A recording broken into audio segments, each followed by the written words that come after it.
Here is a clip to take off. In this case it's already broken, but you normally should push it down. Like this it will come out.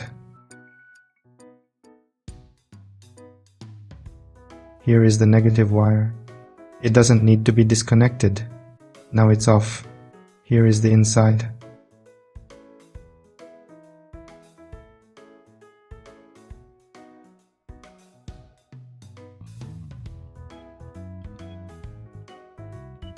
Today we're working on a Rover L405 battery. This battery usually has a problem which is hardware, and it's very common. These boards over here, we have 6 of them, are actually data acquisition boards. They don't really have file problems. However, usually they have hardware problems. The hardware problem is in 2 places usually, which is easy to fix. There are 2 resistances. One resistance is over here, in this position. It's a 10,000 ohm resistance, and another 10,000 ohm resistance is over here. Those 2 usually get short-circuited, so after you replace them, the data acquisition board will work fine. However, there is another problem, which is sometimes there will be major damage. When there is major damage, then the only thing you can do is to just replace with another. And because there are 6 boards in the battery, you just need one to be faulty, and then you cannot use it anymore.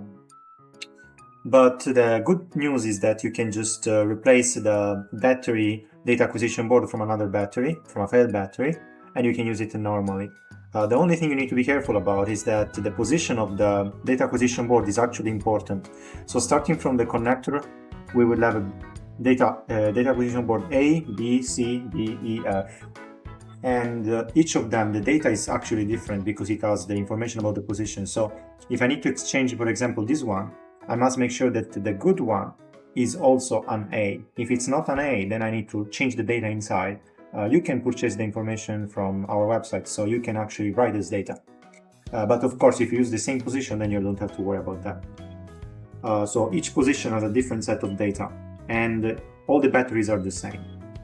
Another thing that is important in this battery is over here, is the BMS module. The BMS module can have the usual BMS problem, which is data crash corruption.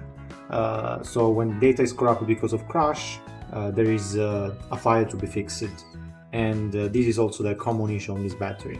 Besides that, this battery also has issues with balancing, so you need to make sure that when you repair the file or when you work on this system, you should also balance the cells to make sure everything is fine. Another thing to be careful is this wire over here is the temperature sensor, which often has a problem.